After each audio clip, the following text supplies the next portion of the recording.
বাংলাদেশের প্রথম ডাক্তার হিসেবে আয়রনম্যান ওয়ার্ল্ড চ্যাম্পিয়নশিপে কোয়ালিফাই করেছেন সামিউল ইসলাম।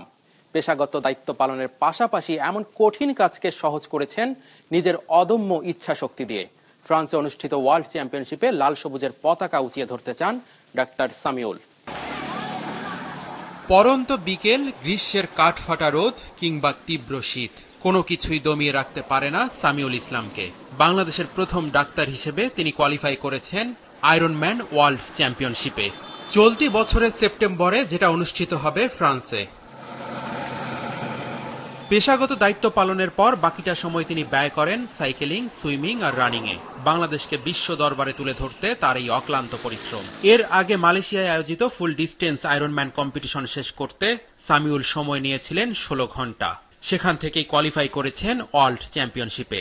আমি একাধারে একজন ডাক্তার, তার সাথে আমি একজন টিচার, আমি আবার রিসার্চও করি শিশু সার্জারি নিয়ে। তো এটা খুবই স্ট্রেসফুল একটা কাজ। তো এই স্ট্রেসটাকে কোপ করার জন্য আমি প্রথমে শুরু করি রানিংটা শুরু করি। আমি 16 ঘন্টা সময় নিয়ে শেষ করছি আয়রনম্যান মালয়েশিয়া। প্রথমে 4 কিলোমিটার সুইমিং সমুদ্রে, এরপরে 180 কিলোমিটার সাইক্লিং, রানিংটা ছিল ওদের এয়ারপোর্টের পাশ দিয়ে 42 কিলোমিটার দূর। প্রথমে আমি চিন্তা করতেছিলাম যে এটা পারবো কি পারবো না, পরে আসলে চ্যালেঞ্জটা নিলাম। আয়রনম্যান হচ্ছে একটা কোম্পানির মধ্যে, ওরা হচ্ছে যেমন ফিফা যেরকম ফুটবল ওয়ার্ল্ড কাপ অর্গানাইজ করে, আইসিসি যেরকম ক্রিকেট ওয়ার্ল্ড কাপ অর্গানাইজ করে, আয়রনম্যান সেরকম বিভিন্ন দেশে আয়রনম্যান ইভেন্টটা অর্গানাইজ করে। ইভেন্টের কোয়ালিটি অনুসারে কোয়ালিফাইং স্লট থাকে। যেমন মালয়েশিয়া আমাদের বয়সভিত্তিক গ্রুপে আমরা হচ্ছে 35 থেকে 40, এই বয়সভিত্তিক গ্রুপে 12 জন কোয়ালিফাইং স্লট ছিল। তো সেখান থেকে আমি কোয়ালিফাই করছি। ওয়ালটন এসিতে ইনস্টলেশন একদম ফ্রি। বাংলাদেশ থেকে আয়রনম্যান হওয়ার চ্যালেঞ্জ খুব একটা নিতে চায় না কেউ। অনুশীলনের তেমন সুযোগ সুবিধাও নেই। ভালো পেশায় থেকে এসব করায় অনেকেই কটূক্তি করে। তারপরও নিজের অদম্য ইচ্ছা শক্তি দিয়ে বিশ্ব দরবারে লড়াই করতে নিজেকে পুরোপুরিভাবে তৈরি করছেন সামিউল।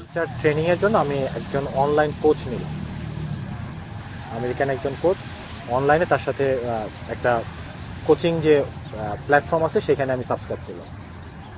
তো সেটাতে সাবস্ক্রাইব করার পরে তো ওইখানে আমি 2-3 মাস ওদের যে সিস্টেম ওই অনুযায়ী ট্রেনিং করার পর দেখলাম যে না, এটা আমার পক্ষে সম্ভব। একটা ইন্টারন্যাশনাল লেভেলে বাংলাদেশকে রিপ্রেজেন্ট করবো, ওয়ার্ল্ড চ্যাম্পিয়নশিপ লেভেলে, যে স্পোর্টসটা এই আমাদের দেশে খুব বেশি পরিচিত না। তো এটা হচ্ছে আরও পরিচিতি পাবে হয়তো আমার মাধ্যমে।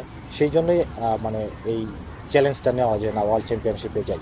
ডাক্তারদের এই যে স্ট্রেসফুল লাইফ, তাদেরকে যদি আমি এনকারেজ করতে পারি যে না, ডাক্তারি করেও একটা ফিট লাইফ লিড করা যায়, হ্যাঁ, তো সেখান থেকেই আসলে আয়রনম্যানে আসা।